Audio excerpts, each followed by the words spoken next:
لله الذي هدانا بعبده المختار من دعانا إليه بالإذن وقد نادانا لبيك يا من دلنا وحدانا صلى الله وسلم وبارك عليه وعلى آله. الحمد لله الذي جمعنا بهذا المحضر، الحمد لله الذي جمعنا بهذه الساعة الطيبة الطاهرة.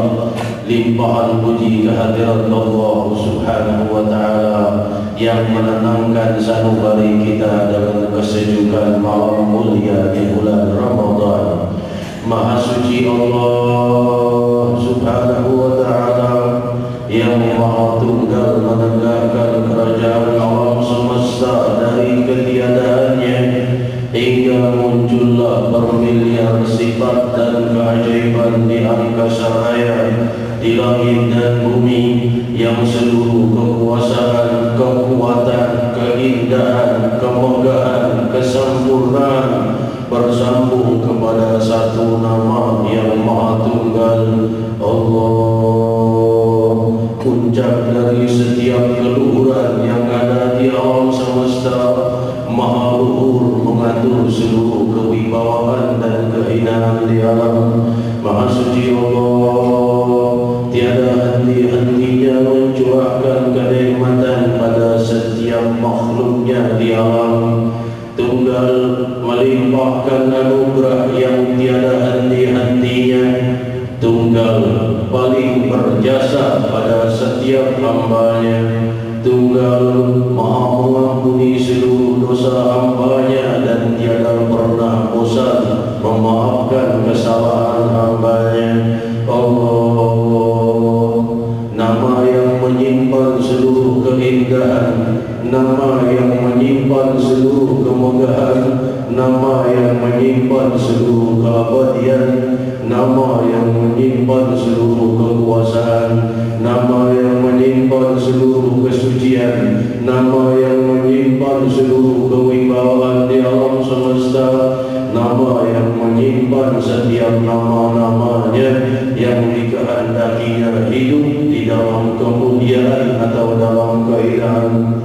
Maha suci Allah yang Maha membangun surga dan neraka sebagai tempat bagi hamba-hambanya yang tunduk kepada perintah dan mereka yang mengingkarinya. Maha suci Allah yang Maha menjadikan surga megah dengan segala kenikmatan dan menjadikan neraka sebagai tempat penyucian dosa bagi kaum muslimin. Maha suci Allah yang telah bersabda firman di dalam hadis qudsi, rahmati taghlub ghadabi, rahmatku mengalahkan kemurkaanmu, rahmatku lebih besar daripada kemurkaan Allah.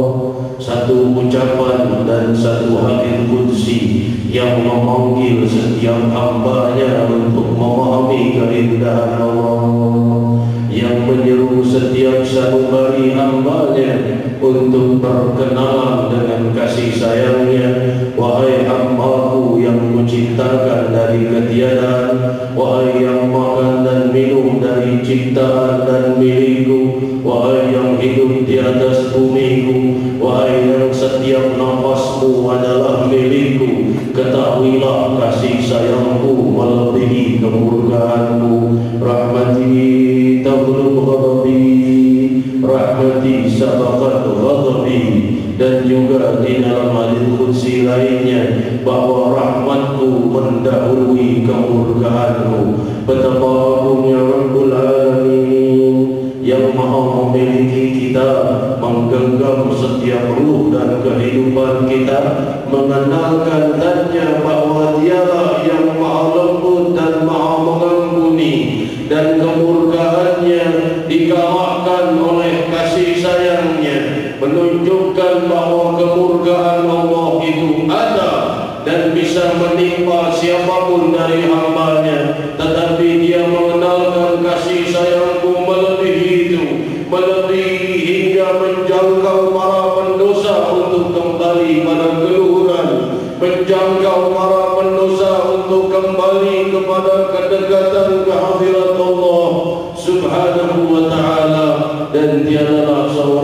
hamba menyesal atas perbuatannya dan ingin bertaubat, terkecuali cahaya sambutan dari Rabbul Alamin yang akan menuntun ia kepada keluhuran.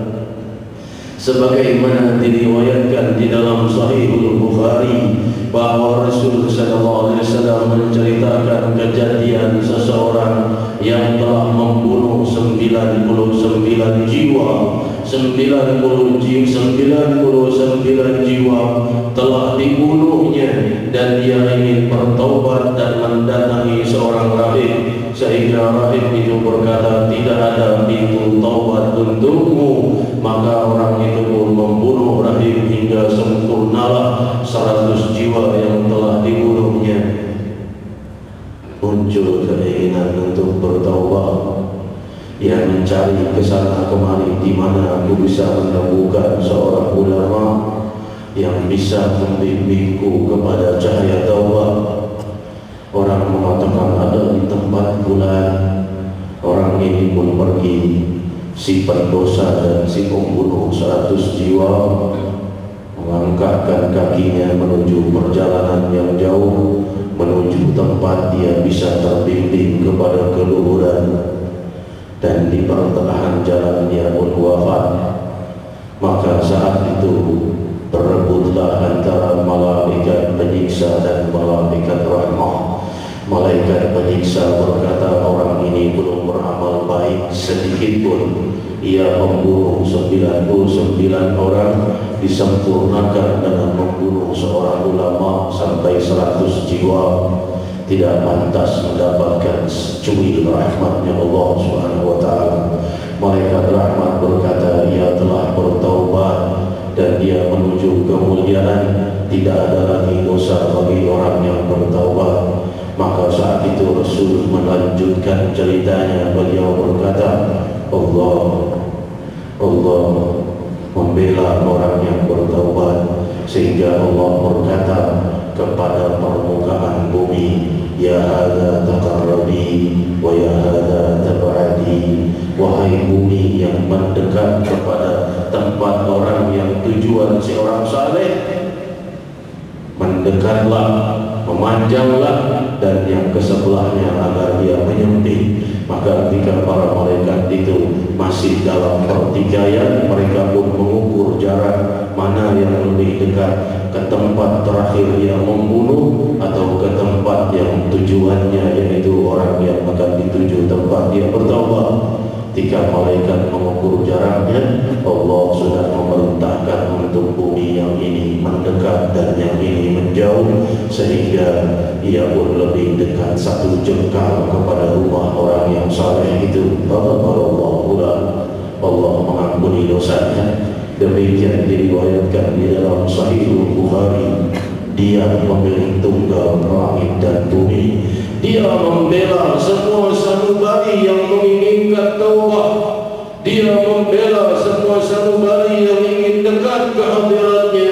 Padahal hamba ini belum sekalipun berbuat amal yang mulia, akan tetapi karena keinginannya untuk dekat kepada Allah, keinginannya untuk dimaafkan Allah, keinginannya untuk mencapai keridhaan Allah, Allah tundukkan bumi agar bumi itu mendekatkan tubuhnya 1 jengkal kepada tempat tujuannya, sehingga ia pun selamat dan dimaafkan Allah.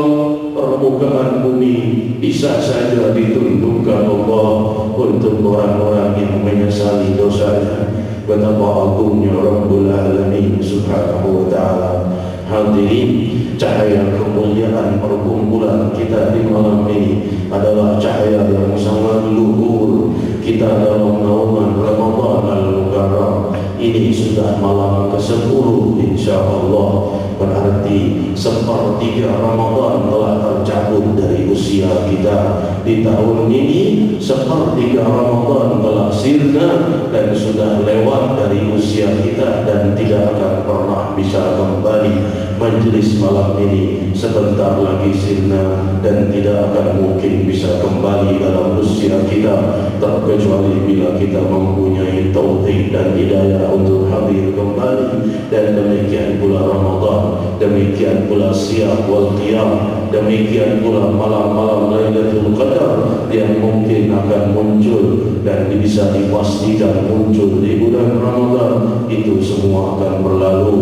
Rasanya baru malam Ahad kemarin kita melakukan salat tarawih pertama kali, ternyata sudah sepertiga Ramadan meninggalkan kita. Tinggal 2/3 Ramadan tersisa, 1-2 hari lagi setengah Ramadan sudah meninggalkan kita. Cahaya kebesaran yang menjadi tempat salah satu dari gerbang yang menghembus